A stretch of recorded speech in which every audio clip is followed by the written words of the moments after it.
Today, we are going to talk about, well, we're going to be reflecting on our favorite business lesson for 2022. So this is being released a couple of days before Christmas if you celebrate Christmas. This is the 20th of December. So Neil, you want to go first? My biggest lesson was actually people. People make a business. I don't care how talented you are as an entrepreneur or a leader. If you don't have good leadership under you, you're not going to win. And everyone has said that, and it's common knowledge. But it really hit me in 2022. And here's what I mean by that.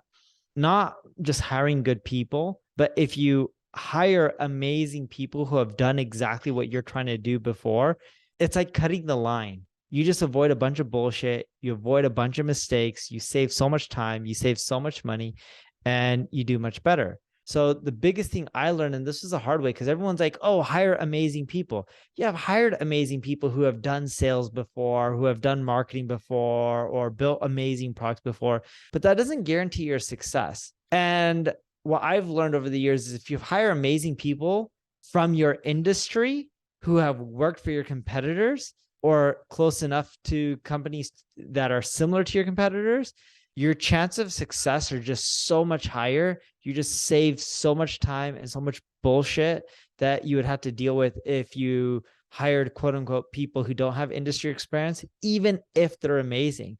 And I don't think people emphasize that enough. VCs, mentors, they'll all tell you, hire amazing people. If you have amazing people, you're more likely to do well. Yeah, but just because someone's amazing doesn't mean they understand your industry. If you hire amazing people from your industry, they're less likely to do the mistake or make the mistakes that you're going to make because they already know what to avoid because they've just been in the space for so many years. So my biggest business lesson for the year, favorite business lesson of the year, is similar to Neil. Like it revolves around people. And just for a moment, like when I think about the leveling up mastermind, at a certain stage, at a certain level of the business, you're not really talking about strategies or tactics. You're just talking about people. I just realized in conversations like, oh yeah, this person, well, I hired this person over here. We're trying to acquire this company to we're basically acqui-hiring them, right? Like, so you're buying the company for the talent. And so you realize everything's just revolves around people, products, services, it all is built. They're all built by people. And sure, there are some businesses out there where it's like, it's one person and maybe it's doing like 2-3 million a year in profit. And that's amazing.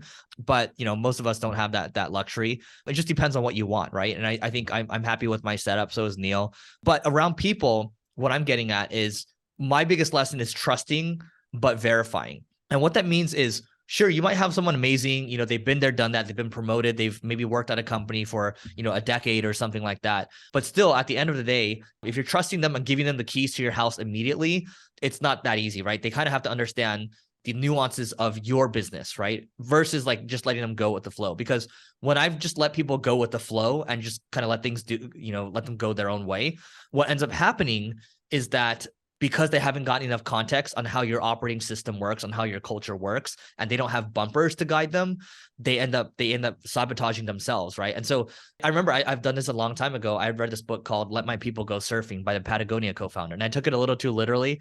And so it was like, yeah, let my people go surfing, lunchtime, people go surfing during lunch and then, they leave to work early and like nobody wants to be micromanaged. I was like, sounds great, right?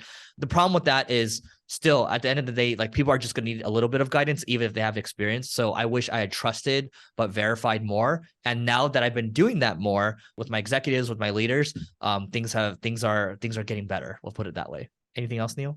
Nope, nothing on my end. Don't forget to rate, review this podcast. See ya.